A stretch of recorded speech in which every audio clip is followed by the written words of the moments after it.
날마다 솟는 샘물과 함께하는 오늘의 큐티 시간입니다. 3월 10일 목요일, 오늘의 말씀은 여호수아 23장 8절에서 16절 말씀입니다. 오직 너희의 하나님 여호와께 가까이 하기를 오늘까지 행한 것 같이 하라.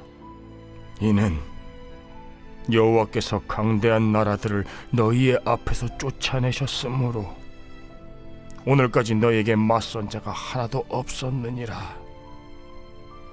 너희 중 한 사람이 1000명을 쫓으리니 이는 너희의 하나님 여호와 그가 너희에게 말씀하신 것 같이 너희를 위하여 싸우심이라. 그러므로 스스로 조심하여 너희의 하나님 여호와를 사랑하라. 너희가 만일 돌아서서 너희 중에 남아있는 이 민족들을 가까이 하여 더불어 혼인하며 서로 왕래하면 확실히 알라. 너희의 하나님 여호와께서 이 민족들을 너희 목전에서 다시는 쫓아내지 아니하시리니 그들이 너희에게 올무가 되며 덫이 되며 너희의 옆구리에 채찍이 되며 너희 눈에 가시가 되어서 너희가 마침내 너희의 하나님 여호와께서 너희에게 주신 이 아름다운 땅에서 멸하리라.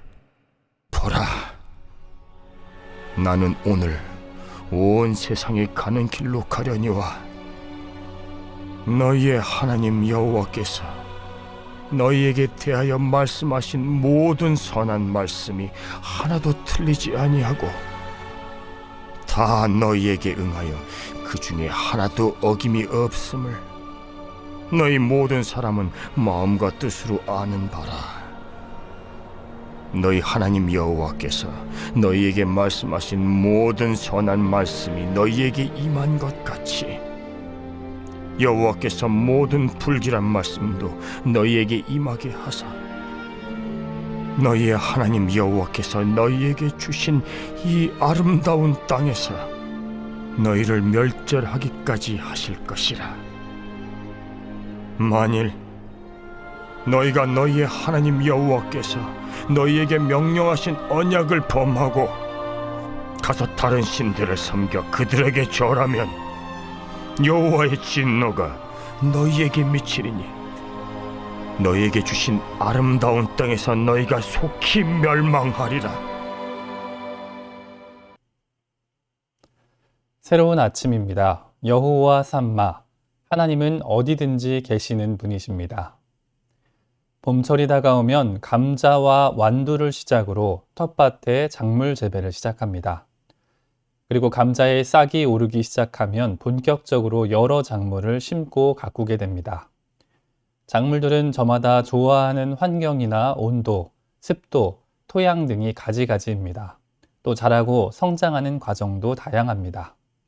그런데 어떤 작물 중엔 꼭 지지대를 세워 고정해야 하는 작물들도 있습니다. 강한 비와 바람을 견디지 못하고 꺾이거나 시들기 때문입니다. 고정된 지지대에 모종이 딱 달라붙어 있을 때 모종은 건강하고 튼튼히 자랄 수 있습니다. 그리스도인도 마찬가지입니다. 연약한 모종 같은 우리는 영원한 반석이신 그리스도께 딱 달라붙어 있을 때만 종려나무같이 번성하고 백향목같이 성장할 수 있습니다. 오늘 본문 23장 8절에서 여호수아는 오직 너희의 하나님 여호와께 가까이 하기를 오늘까지 행한 것 같이 하라 하고 기록합니다. 여기서 가까이 하기를 이라는 단어는 22장 5절에 친근히 하고와 같은 단어로 딱 달라붙다 라는 뜻이 있습니다. 모종이 지지대에 붙은 것처럼 아기가 어머니에게 붙은 것처럼 말입니다. 오늘 말씀을 듣는 저와 여러분도 하나님께 딱 달라붙고 하나님 말씀을 지키며 하나님만 사랑할 수 있기를 소망합니다. 이스라엘의 12지파는 요단강을 기준으로 좌편의 9지파 반이, 우편의 2지파 반이 기업을 배분받습니다. 그리고 6개의 도피 성읍과 48개의 레위 성읍도 지정합니다. 여호수아 22장에서 자신의 거주지로 돌아간 요단 동편 2지파 반이 제단을 쌓음으로 잠시 오해가 생겼지만 비느하스와 천부장들이 중재를 하여 잘 마무리되고 온 이스라엘은 즐겁게 하나님을 찬양하기도 했습니다. 그리고 여호수아 23장을 보면 여호수아는 이스라엘의 장로들과 수령들과 재판장들과 관리들을 불러서 이야기를 시작합니다. 오늘 본문 역시 23장에 전체적으로 이어지는 여호수아 설교의 한 부분입니다. 특별히 본문은 앞달락인 1절로 7절까지의 내용을 대부분 반복하여 설명하는 내용입니다. 중요한 단어나 어휘, 문장들까지 여러 번 반복하면서 여호수아는 대체 이스라엘 고관들에게 무엇을 전하고 싶었던 것이겠습니까? 그건 8절과 11절을 통해 볼 때 하나님 여호와께 딱 달라붙어서 하나님만 사랑하라는 이야기일 것입니다. 그럼 구체적으로 여호수아가 어떤 내용을 반복하며 자기 주장을 펼쳐나가는지 살펴보도록 하겠습니다. 우린 먼저 14절부터 보길 원합니다. 여호수아는 자신이 오늘 온 세상이 가는 길로 가려니와 라고 말합니다. 그 말은 앞서 여호수아 23장 1절로 3절에 있는 말을 반복하여 표현한 것입니다.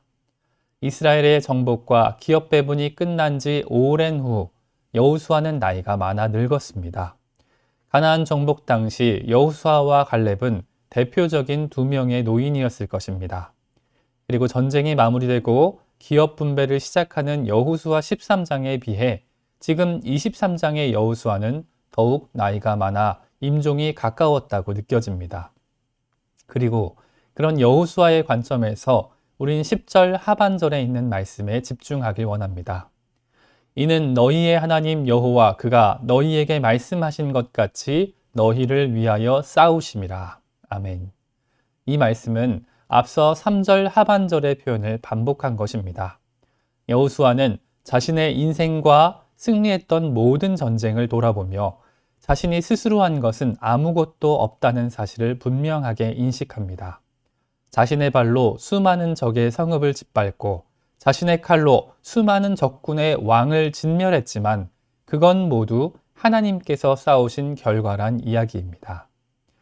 여호수아 자신이 지략이 많거나 체력이 좋거나 싸움을 잘하거나 잘 훈련받았기 때문도 아니고 이스라엘이 잘 연합했거나 용기가 있거나 매복을 잘했거나 무기가 좋았기 때문도 아니며 다만 모든 싸움은 하나님께서 싸우셨기에 승리할 수 있었다는 것입니다. 그러기에 여호수아는 오늘 본문 11절과 앞선 본문 6절과 마찬가지로 그 하나님의 말씀을 지켜 행하고 그분만 사랑하라고 강조하는 것입니다. 전쟁이 하나님께 속했다면 그분의 말씀대로 순종하는 것이 승리의 비결이기 때문입니다. 이어서 여호수아는 12절과 13절에 이민족과 혼합을 배척하는 말을 합니다. 물론 이 말씀 역시 앞서 7절에 했던 말을 반복한 것입니다. 이스라엘은 오늘까지 여호와 하나님만 경외하고 그분의 말씀을 들었기에 승리할 수 있었지만 이민족들에게는 그 하나님의 이름이 없습니다. 그래서 여호수아는 이방 민족과 혼합되어 우상 숭배에 참여하게 되면 그것이 이스라엘에게 올무와 덫이 되고 채찍과 가시가 될 것이라고 강력하게 표현한 것입니다. 참고로 이방 민족이 올무가 되리란 말씀은 출애굽기 23장 33절, 민수기 33장 55절, 신명기 7장 16절에서도 모세가 반복하고 반복하여 설명했던 말씀이기도 합니다. 여호수아는 모든 싸움은 하나님께서 싸우신 것이니 하나님께부터 그분 말씀만 순종하고 이방 민족과 우상을 배척하라는 말씀을 마무리하며 15절과 16절에 언약적 축복과 저주를 선언합니다. 그 말씀 역시 모세를 통해 레위기 26장과 신명기 28장에 이미 선언된 축복과 저주를 간략히 요약한 것이라 할 수 있습니다. 여호수아는 1장 8절에 들었던 이 율법책을 내 입에서 떠나지 말게 하며 주야로 그것을 묵상하여 그 안에 기록된 대로 다 지켜 행하라. 그리하면 내 길이 평탄하게 될 것이며 내가 형통하리라는 하나님의 말씀을 분명히 그의 삶으로 실천했습니다. 그는 기록된 하나님의 말씀을 자기 입에서 떠나지 않게 했고 묵상하여 지켰고 마지막까지 그 형통한 삶으로 이스라엘 고관들을 초대한 것입니다. 오늘 말씀을 마무리합니다. 교회 다니는 대부분 성도는 배우지 않아도 알고 있습니다. 하나님을 가까이 하고 하나님을 사랑하면 복받고 형통한 삶을 산다는 것을 말입니다. 또 그렇지 않으면 저주와 멸망을 피할 수 없을 것이란 사실도 말입니다. 하지만 우리가 머리로 아는 것과 인생으로 사는 것은 다른 문제입니다. 여호수아는 자기 귀로 듣고 눈으로 읽은 하나님의 말씀을 자신의 인생으로 살았습니다. 그는 하나님께서 모든 것을 하셨다는 것을 분명히 깨달았기에 하나님께 딱 달라붙어 그분만 사랑하라고 반복하고 반복하며 선포할 수 있었던 것입니다. 오늘 저와 여러분은 어디에 붙어서 무엇을 사랑하고 있습니까? 불편하고 이해가 되지 않는 말씀을 듣고 제자 중 많은 사람이 떠나갈 때 예수님께서는 12 제자에게 물으셨습니다. 너희도 가려느냐? 그때 베드로는 답합니다. 영생의 말씀이 주께 있사오니 우리가 누구에게로 가오리이까? 오늘 우리는 하나님의 말씀을 쉽게 귀로 듣고 가볍게 눈으로 넘길 수도 있습니다. 하지만 그 말씀은 결코 사라지지 않습니다. 하나님은 말씀하시고 그 말씀을 반드시 성취하시는 분이시기 때문입니다. 이 새벽 우리가 결단하며 기도할 때 하나님, 우리가 하나님 아버지께 딱 달라붙길 원합니다. 예수님, 우리가 예수님 말씀을 지키며 살아가길 원합니다. 성령 하나님, 우리가 하나님만 사랑할 수 있도록 인도하여 주시옵소서. 함께 다짐하고 결단하며 간절히 기도하길 소망합니다. 함께 주님 가르쳐 주신 기도로 말씀을 마무리하고 개인적인 기도 제목과 자신이 속한 공동체를 위해서 또 한국 교회와 세계 열방을 위해서 기도하기를 원합니다. 하늘에 계신 우리 아버지, 아버지의 이름을 거룩하게 하시며 아버지의 나라가 오게 하시며 아버지의 뜻이 하늘에서와 같이 땅에서도 이루어지게 하소서.